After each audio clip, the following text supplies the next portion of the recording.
Հաջորդ զեկուցվող հարցն է բնակչության բժշկական օգնության եւ սպասարկման մասին օրենքում փոփոխություններ եւ լրացում կատարելու մասին օրենքի նախագծին հավանություն տալու մասին։ Զեկուցող առողջապահության նախարար Անահիտ Ավանեսյան, խնդրեմ Տիկին Ավանեսյան։ Շնորհակալություն, հարգարժան պարոն փոխվարչապետ, հարգելի գործընկերներ, ձեր ուշադրությանն եմ ներկայացնում առողջապահական պետությանը 100% սեփականության իրավունքով պատկանող բաժնեմաս ունեցող, ինչպես նաև համայնքային բաժնետիրական ընկերություններում եւ պետական կամ համայնքային ոչ առևտրային կազմակերպություններում գործադիր մարմնի նկատմամբ նոր պահանջների սահմանման մասին նախագիծը, ըստ որի մենք ընդլայնում ենք բժշկական կազմակերպությունների գործադիր մարմիններում ընդգրկվող անձանց մասնագիտական կրթության վերաբերյալ պայմանները, որովհետև ըստ էության փակ բաժնետիրական ընկերությունները հանդիսանալով նաև շահույթ հետապնդող ձեռնարկատիրական կազմակերպություններ պետք է հնարավորություն ունենան ուրեմն ընդգրկելու նաև ղեկավար կազմում այնպիսի անձանց, ովքեր ունեն համապատասխան կրթություն, որը չպետք է սահմանափակվի միայն բժշկական կրթությունով եւ ունենան նաև գործադիր ուրեմն մարմիններում աշխատանքային փորձի բավարար ուրեմն պայմանին համապատասխանեն։ Ըստ էության, պարոն փոխվարչապետ, մենք վերանայում ենք բժշկական կենտրոնների նաև նկատմամբ ուրեմն աշխատանքային հարաբերություններում դրվող պահանջները, առողջապահության նախարարությունը սահմանելով զարգացման ուղեծիրը մեր բժշկական կենտրոնների համար հնարավորություն է ստեղծելու, որ հավակնորդները մրցույթի շրջանակներում ներկայացնեն, թե ինչպես են պատկերացնում այդ դրված նպատակներին հասնելու ճանապարհը, ունենան հստակ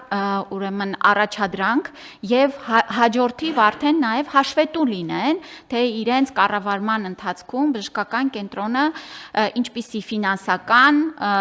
նաեւ բժշկական արդյունքների է հասել։ Մեզ համար շատ կարեւոր է, որ պետական մասնաբաժին ունեցող բժշկական կենտրոնները լինեն ֆինանսապես կայուն, առողջ, զարգացող, ապահովեն նաև պետությանը շահաբաժինների վճարման ուրեմն անընդհատ ավելացող արդյունքներ եւ մենք էլ ունենանք չափելի ուրեմն ինդիկատորներ, որոնցով կարող ենք դնել առաջադրանքները եւ հետո էլ գնահատել նաեւ մեր կառավարիչների աշխատանքային գործունեությունը։ Մենք իհարկե տարբեր ուրեմն չափի կազմակերպությունների համար նաև աշխատանքային ստաժի եւ կրթության մասով տարբեր պահանջներ ենք դրել, որովհետև այստեղ էլ պիտի հաշվի առնենք կադրային հագեցվածությունը մեր փոքր ամբուլատորիաների առումով եւ ուզում եմ հիշեցնել, որ մենք նաև գնում ենք խոշորացման, կազմակերպայրավական ձևի խոշորացման, ուզում եմ ընդգծել եւ եւս մեկ անգամ վերահաստատել, որ որևէ բժշկական կենտրոն, ամբուլատորիա, ԲՄԿ Հայաստանի Հանրապետությունում չի կրճատվում, այլ խոշորանում են կազմակերպայրավական ձևով, ինչը հնարավորություն է տալիս առավել արդյունավետ կառավարել, առավել վարչատնտեսական ծախսերը կրճատել եւ ավելի մեր ֆինանսական միջոցները ուղղել հենց բժշկական ծառայությունների բարձր որակ ապահովելուն եւ ոչ թե ըստ էության ոչ անհրաժեշտ ծախսեր իրականացնելուն։ Այսքանը խնդրում եմ հաստատել։ Շնորհակալություն Տիկին Ավանեսյան, դուք կարևոր նշում եք անում ծառայությունների որակի մասին եւ բոլոր այս քննարկումները, այդ թվում նաեւ պետական կամ համայնքային բժշկական կազմակերպությունների կառավարման ուղղությամբ մեր կողմից կայացվող որոշումները նպատակ ունեն հենց այդ ծառայությունների որակը բարձրացնել։ Եվ եթե այն տեղեկությունները, որոնք որ պետք է հիմք հանդիսանան այդ դատողությունները անելու համար, նաեւ հրապարակային են այն տեսանկյունից, որ մենք պետական եկամուտների կոմիտեի կողմից հրապարակվող 1000 խոշոր հարկվճարողների ցանկում ունենք նաև պետական կամ համայնքային սեփականությամբ բժշկական կազմակերպություններ եւ կարող ենք նկատել, որ նրանք բավական մրցակցային են այն առողջապահական բժշկական կազմակերպությունների նկատմամբ, որոնք գործում են մասնավոր սեփականությամբ։ Այնուամենայնիվ ես ուզում եմ առանձնացնել, որ այն փաստը, որ մենք ոչ միայն կառավարման ուղղությամբ ենք որոշումներ կայացնում, այլ նաև մեծածավալ ներդրումներ ենք կատարում այդ բժշկական կազմակերպությունների վերազինման ուղղությամբ, թե միջավայրի, թե տեխնոլոգիաների կամ սարքավորումների, որոնք որ կիրառության մեջ են, եւ եթե այս տեսանկյունից մտածենք, այն ֆինանսական հատույցը, որ դրված է այդ ներդրումների դիմաց, պետական եկամուտների տեսանկյունից այնքան նշանակալի չի, որ դա առաջնային նշանակություն ունենա կառավարության համար, թեև պակաս կարևոր չի, ինչպես դուք նշեցիք։ Համապատասխանաբար նաև կառավարիչներին կամ տնօրեններին ներկայացվող նոր պահանջները այն նպատակով են սահմանվելու, որ մենք վստահ լինենք, որ այնտեղ մարդիկ են, ովքեր ավելի լավ կարող են տնօրինել այն ակտիվները, որոնք պետության ներդրումներով հատկացված են որակյալ ծառայություններ մատուցելու համար, եւ դուք վերահսկելու որոշակի գործառույթներ ունենալով կարողանալու եք հետևել եւ անհրաժեշտ միջամտություն ցուցաբերել այնտեղ, որտեղ դրա կարիքը կա։ Հարցս այն է, թե դուք ունեք արդյոք այնպիսի ընդհանրական պատկերացում, որոնք այս օրենքի ընդունմանը հաջորդող ժամանակահատվածում պետք է սահմանվեն այդ կառավարիչների նկատմամբ եւ ինչ պարբերականությամբ է, որ առողջապահության նախարարությունը հավաքելով այդ տեղեկատվությունը պետք է մեր հասարակությանը եւ կառավարությանը տեղեկացնի վիճակի վերաբերյալ այդ տեսանկյունից, այսինքն որքանով են համադրելի մեր բժշկական կազմակերպությունների կողմից մատուցվող ծառայությունների որակը մասնավորապես, մասնավորների կողմից մատուցվող ծառայությունների որակին եւ նաեւ ընթացքում այն որոշումների վերաբերյալ, որոնք պետք է կայացվեն։ Շնորհակալ եմ հարցի համար, պարոն Խաչատրյան, այո, վստահաբար մեզ համար առաջնահերթությունը բժշկական ծառայությունների որակն է եւ հենց դրա հասնելուն է ուղղված նաեւ այն ահռելի կապիտալ ծախսերը, որոնք մենք իրականացնում ենք որպես հիմնադիր պետական առողջապահական կազմակերպությունների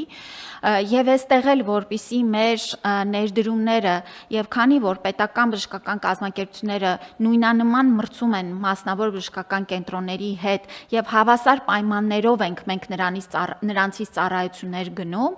այստեղ էլ ծառայություններից գոյացած հասույթից պետք է մենք կարողանանք ճիշտ համամասնությամբ թե ներդրումներ անենք նաև ընթացիկ արդեն վերանորոգումների եւ հագեցումների, այստեղ էլ մենք շատ կարեւոր է, որ կապիտալ ներդրումների եւ ընթացիկ ներդրումների պլան ունենանք, որ կայուն լինի մեր ակտիվների կառավարումը, բայց նաև վարչատնտեսական ծախսերի խելամիտ եւ արդյունավետ լինելուն է ուղղված, որովհետեւ այստեղ էլ սա այն ծախսերն են, որ միշտ կարող են աճել, բայց մենք պիտի այստեղ նաև խոշորացման եւ կորպորատիվ կառավարման հաշվետվողականության հենց հիման վրա կարողանանք վստահ լինենք, որ այս ծախսերը արդյունավետ են, ուղղված են զարգացման եւ նաև նպաստում են լավ կադրեր ներգրավելուն։ Պարոն Խաչատրյան, մենք պահանջների հետ կապված դրել ենք օրենքով, այս հենց փոփոխություններով, որ լիազոր մարմնի հրամանով կսահմանվեն այդ զարգացման ծրագրին ներկայացվող պահանջները եւ հաշվետվողականության պարբերականությունը։ Մենք կարծում ենք, որ պիտի լինի ուրեմն 6 ամսյա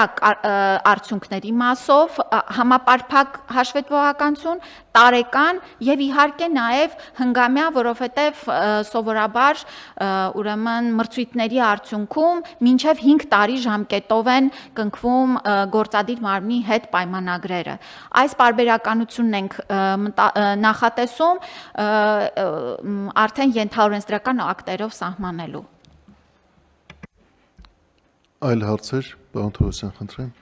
Շնորհակալություն, պարոն փոխվարչապետ, նախ ուզում եմ ասել, որ ամբողջությամբ կիսում եմ Տիկին Ավանեսյանի մոտեցումները այդ կադրային ավելի լայն բազա ընտրելու տեսանկյունից եւ չսահմանափակվելով միայն մասնագիտական հանրույթից, թեև դա էլ է թույլատրվում։ Եվ մի հարց էս առումով մենք ժամանակին ունեինք կարգավորում, որ բժշկական կենտրոնի տնօրենին թույլատրվում էր որոշ դեպքերում զբաղվել բժշկական գործունեությամբ, եթե չկար համապատասխան մասնագետ, համապատասխան բժշկական կենտրոնում խոսքը հատկապես մարզային բնակավայրերի մասին է։ Ուզում եմ հասկանալ, այս դեպքում մենք դա թողնում ենք, թե չենք թողնում, Ինչու եմ ասում, որտեվ ժամանակին շատ ահազանգեր էին, որ դա չարաշահվում էր տնօրենների կողմից, կարծես վարչական ճնշման միջոցով իրենք անում էին եւ թույլ չէին տալիս այլ բժիշկներ տեղերում անեն վիրահատություններ կամ բուժումներ եւ կարծես թե անհավասար պայմաններ են լինում եւ մինչեւ պատասխանի Տիկին Ավանեսյանը ես ուզում եմ ասել, որ մենք այս ոլորտում իրոք մեծ առաջընթաց ունենք, պարոն փոխվարչապետ, եւ պետության կողմից ուղիղ կապիտալ ներդրումների շնորհիվ գիտենք տասնյակ հիվանդանոցներ են հենց հիմա կառուցվում եւ կկառուցվեն եւ նաեւ հենց այդ նույն կառավարչական լավ հմտությունների շնորհիվ սեփական եկամուտների հաշվին ներդրումների շնորհիվ, որտեղ մենք ունենք նաեւ հիվանդանոցներ, որոնց չենք տվել կապիտալ որևէ ներդրում, բայց իրենք զարգացել են ինքնուրույն շահույթ ապահովելով, շահաբաժիններ վճարելով եւ մի մասն էլ ներդնելով հենց սեփական կարողությունների զարգացման մեջ, նաեւ օգտագործելով տարբեր նորարարական գործիքներ, լիզինգ, վարկեր եւ այլն, ինչը կարծում եմ նույնպես ընդունել է եւ համեմատելու ընդհանրապես եզր չկան այսօրվա պետական հիմնարկների եւ օրինակ 8 տարվա առաջվա պետական հիմնարկների միջև առողջապահական շնորհակալություն։ Պարոն Թորոսյան, լրացնելով ձեր խոսքը, ես 3 Արմավիրի բժշկական կենտրոնում էի եւ այն ընթացիկ վերանորոգումները եւ սարքավորումներով հագեցումը, որը նաեւ մենք լուսաբանել ենք, իրականացվել է հենց Արմավիրի բժշկական կենտրոնի միջոցներով եւ պետությունն էլ արդեն ներդրում է իրականացնում պոլիկլինիկայի ամբողջական վերանորոգման եւ հագեցման մասով եւ կարծում եմ սա այն լավ ուրեմն սիմբիոզն է, որ եւ բժշկական կենտրոնը իր միջոցներով եւ պետությունը նպաստում են, որ մենք ապահովենք մեր սահմանած ստանդարտներով բժշկական ծառայություններ։ Ինչ վերաբերում է հարցին,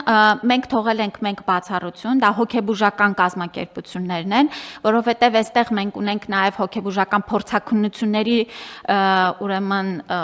այդ հանձնաժողովներում ներգրավելու հարց եւ այո, ցավոք սրտի մասնագիտական շատ մեծ դեֆիցիտ ունենք եւ այս պահով բացառություն սահմանել ենք, բայց նաև քաղաքականությունը խոշորացման եւ կառավարման հատվածը ավելի